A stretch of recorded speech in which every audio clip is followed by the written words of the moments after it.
Hey everybody, this is D Hunter, bringing another action figure review. Today, we're going to be looking at the McFarlane DC Multiverse DC Direct Gold Label Collection 30th Anniversary Batman the Animated Series Batman. This is a Target exclusive. I was very surprised to stumble across two of these at the Target store today. I was able to cancel my pre-order at the Target app, but I kept the signed version on pre-order as I don't think that one's going to be in stores. So let's go and check out the packaging. As you can see, McFarlane Gold Label Collection, DC Direct, McFarlane Toys. It's really nice to see that DC Direct logo again. Batman from Batman the Animated Series, ages 12 plus. Then press here to test out the light up feature. As you can see, press this, lights up, just like the intro to Batman the Animated Series. He comes with a diorama, Batarang, two alternate hands, and a grapnel hook. Can you believe it's been 30 years since Batman the Animated Series first aired? Makes me feel a little bit old as I watched that when it was live first airing. One side of the package, Batman the Animated Series. Other side, Batman the Animated Series. At the bottom, got a bunch of credits, and there is a barcode in case it helps anybody. And on the back side, here's the figure with the diorama. So no further ado, let's open it up. And as always, I got two of these figures, one of which to open and enjoy, and one to keep unopened in my complete Batman-related unopened action figure collection.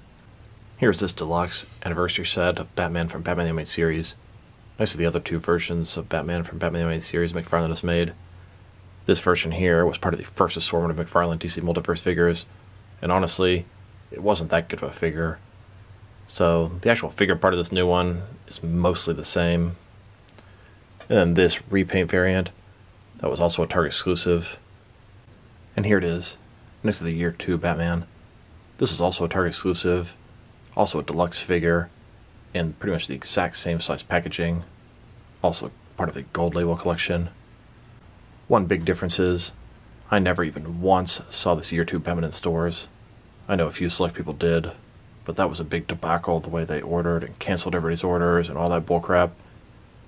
This animated series Batman seems to be a lot smoother of an issue. Alright, now that we have this figure out of the package, here he is with all his accessories laid out. He comes with a display stand, a collector's card, two alternate hands, totaling 4 interchangeable hands, a Batarang, a grapnel launcher, and most importantly, this rooftop diorama. The thing has light up features, it's stylized like Batman the Animated Series, a couple smaller buildings that are supposed to be further away in the background. It's pretty cool. Should make a great addition to my overall action figure city, and it's reminiscent to the very end of the credits where lightning hits behind Batman. But before we take a look at all that, let's talk about and check out the actual figure. So like I said before, this series is the 30th anniversary of Batman the Animated Series, arguably one of the best incarnations of Batman, definitely the best animated version. I grew up on that thing, and I love it. Kevin Conroy is my Batman. So, this is pretty much going to be essentially the exact same figure that McFarlane released in McFarlane's first wave, Batman the Series Batman, and he was kind of disappointing. Legs are crazy thin, figure is very stylized, and he should be. But it was a weird sort of hybrid of the new Batman Adventures Batman and Batman the Animated Series Batman. Overall, I would consider that figure a disappointment, and this one doesn't really have any upgrades except for the cape that's sort of fluttering to his left, which does make it a little bit harder for him to stand, but not impossible by any means. So let's take a look at him. Start with his head here. Square jaw, giant and exaggerated. A little bit cel-shaded. You can see some blue on the top here, some blue on his cape, more here, on his gloves and gauntlet, both sides. I'm not a big fan of cel-shading on figures. Just don't really like the effect that it does and the way it looks. Cape looks really cool. Fluttering to the side, just like in the credits of the show. Utility belt here, looks like double ball joints here, single jointed elbow on this really giant fat arms, double jointed knees, but the legs are just insanely thin. It's always bothered me, and it's fairly accurate to the show, but doesn't really translate that well to action figure form.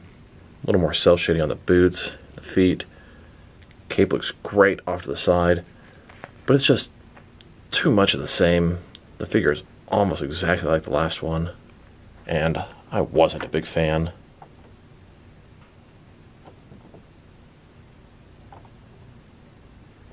And just a closer look at his face and head sculpt. Square jaw, very, very, very exaggerated, but definitely screams the Bruce Timm-verse Batman the Animated Series Batman. And then, here's the figure broken down as far as he can go, with all of his removable parts detached. Now let's check out his accessories, and let's start off with the boring stuff. Here's his display stand, typical McFarlane stand, black perfect circle, it says DC on the bottom, it's got one peg for the pegals on his feet, very thin, very basic. Here's his collector's card. As you can see, it's an image of Batman from Batman the Animated Series. Batman. On the back, there is a description. If you want to read that, go ahead and pause now. Here's this 30th anniversary collector's card, next to the original single release of Batman the Animated Series Batman's collector's card. And here it is, next to the collector's card that came with the Target exclusive blue and gray variant. Now let's look at his hands. He has a total of 4 of them, 2 fists and 2 gripping hands. Here he is, with his first pair of hands. These are his fists. Then, with his second pair of hands, these are his gripping hands. Now let's look at his Batarang.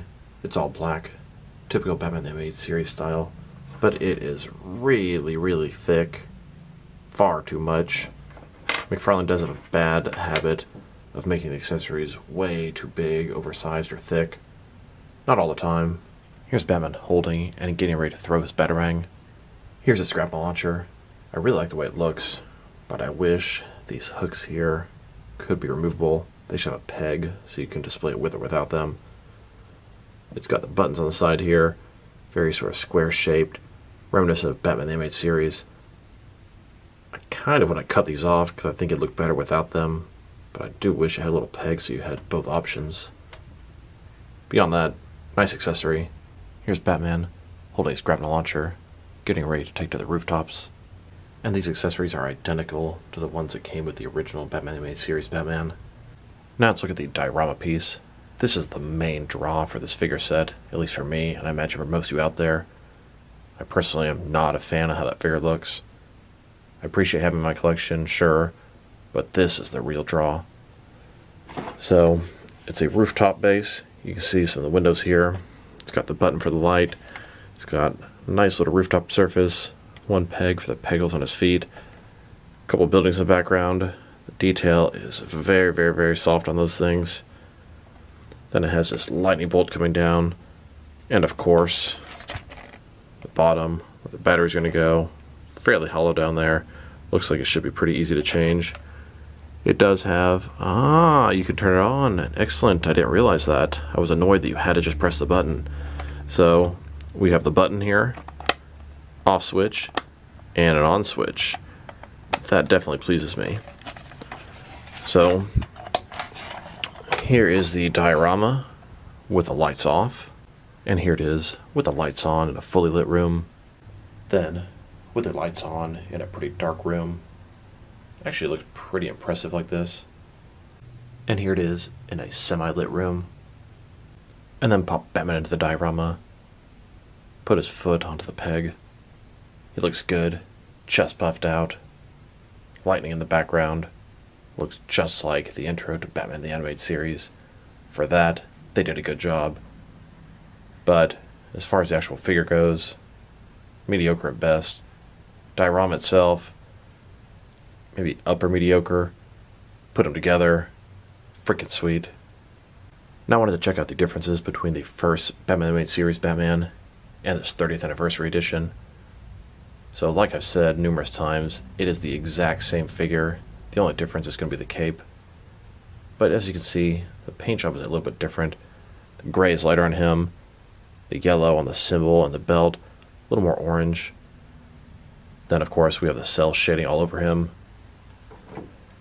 You know, different paint on the boots, cell shading, same with the gloves, the cape, and of course the biggest difference, the 2 capes here. Now let's check out the measurements of both the diorama and the figure, just in case you're curious if you can accommodate this thing in a spot you have in mind. So, how wide is it? It's about 13.5 inches wide at the widest point. How deep is it?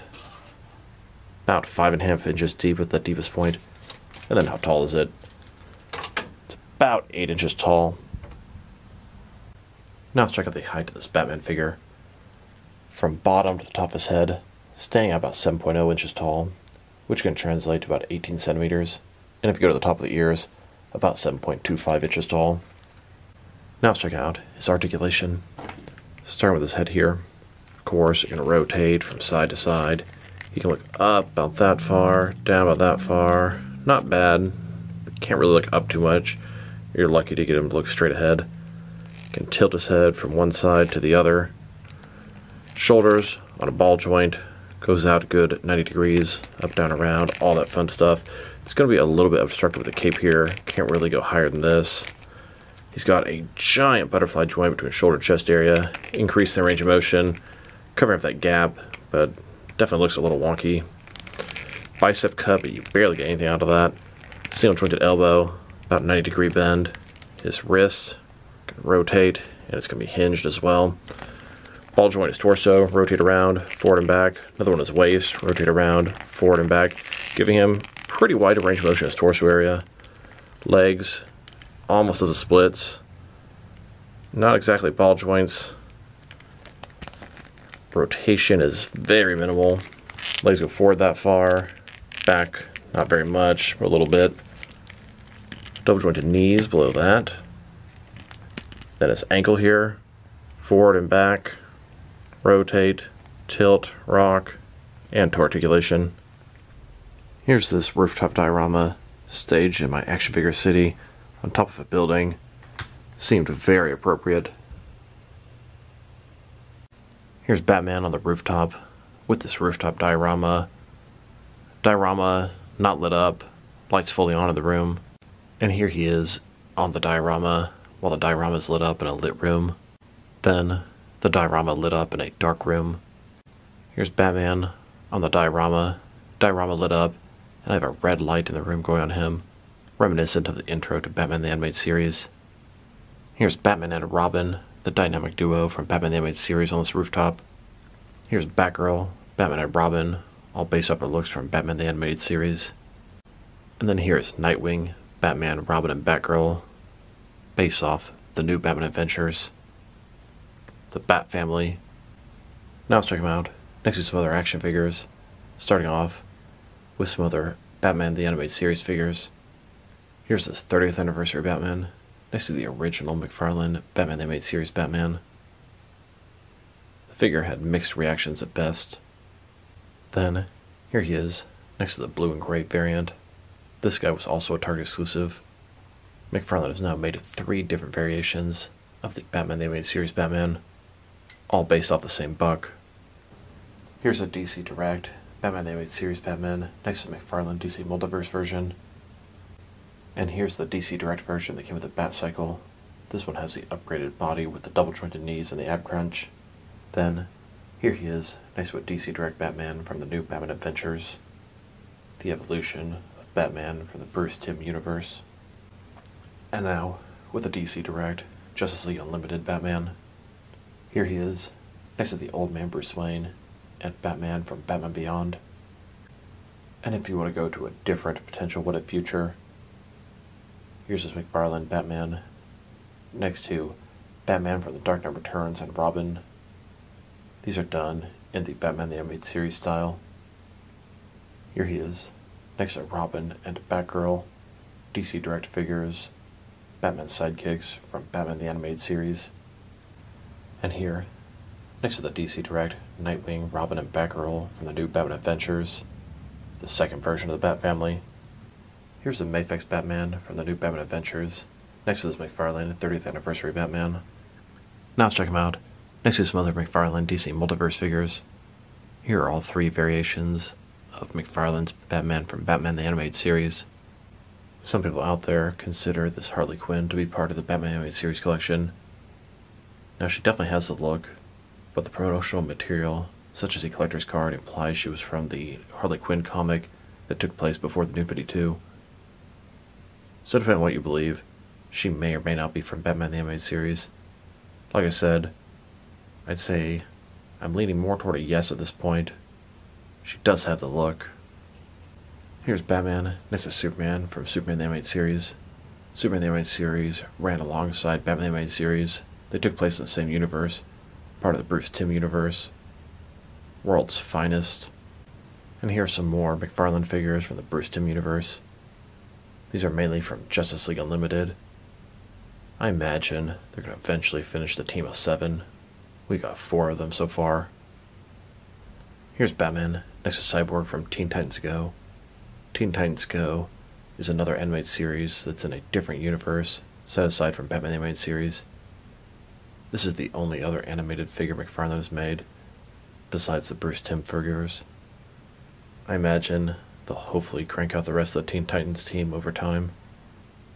Here's this 30th anniversary Batman, next to the Year 2 Batman. That was last year's deluxe Target exclusive figure, and I must say, I much prefer the Year 2 Batman to this Batman Animated Series Batman, but I'm happy to have both of them. Really cool specialty releases. And here are all the different McFarlane DC Multiverse figures that are Target exclusives, at least before this 30th anniversary Batman. Here he is, next to some other McFarlane Batman figures. These are all based off the comics. And here he is, next to some more Batman figures. These are also based off the comics. Then, next to some more McFarlane Batman figures. These are from different various forms of media. Now let's check them out. Next to some other recently released McFarlane DC Multiverse figures. Here he is, next to my most recent acquisition, the Hush Superman. I found this Batman at Target yesterday, and I got the Hush Superman in the mail today. And before that, I got the Page Puncher Injustice 2 comic Batman and Green Arrow at Target. Here's Batman next to Gorilla Grodd. Gorilla Grodd is the first mega figure in the Page Puncher line. He's part of Series 3, the Flash Wave. And speaking of which, my Flash Wave is en route for the McFarlane Toy Store right now. Here's Batman next to the 2 most recent mega figures, at least before Gorilla Grodd. These are Bane and Necron. Here's Batman next to the Walmart exclusive gold label versions of Rebirth Shazam, Speed Metal Dark Flash, Nightfall Azrael in Batman armor, and Parallax Hal Jordan. And here he is, next to the Rebirth Deathstroke and the Court of Owl's Talon. Then, next to the Speeding Bullets Batman and the Dark Knight's Metal Batrocitus. And now, next to the Future State Superman, the Infinite Frontier Scarecrow, and the New 52 Static. Here's Batman next to the Blue Beetle and Booster Gold 2-pack. And here he is, next to the McFarlane Toy Store exclusive gold label paint variants of the Arkham Knight Scarecrow and Red Hood. Then, next to the first wave of Page Punchers. And to my knowledge, there has still not been a single sighting of the Walmart exclusive black and white version of Black Adam. And now, here's Batman next to Black Adam Movie Wave. And finally, here's Batman next to Blackest Night Wave, Collector Build Atrocitus. Now let's check him out, next to some action figures from different various companies, to see how he fits in, both scale and style-wise, in case you don't know which lines you can mix him with. Since he's a McFarlane figure, they're typically the 7-inch scale. I'm going to start off my comparisons with some of the large action figure lines I collect, and work my way smaller, and I'm going to include as many Batman figures as I can during these comparisons. Since we already checked him out with a bunch of different McFarlane Batman figures, here he is, with a bunch of other McFarlane figures. In front of you are 5 different action figure lines, all from McFarlane Toys, all 7-inch scale. Then, next to some more McFarlane toys. These are from different various video game properties. And now, next to some Jack-specific wrestling figures. And here he is, next to some DST or Diamond Select toys. Then, next to some DC Direct and DC Collectibles Batman figures. And here he is, with some NECA Batman figures. Then, next to some Mattel wrestling figures. And here he is, next to some Jazzwares AEW wrestlers. And here he is, next to some Mezco 112 Collective Batman figures. Then, next to some Mattel DC Universe Classics and Multiverse Batman figures. And here he is, next to some Mafex Batman figures. Then, with some Hasbro Marvel Legends.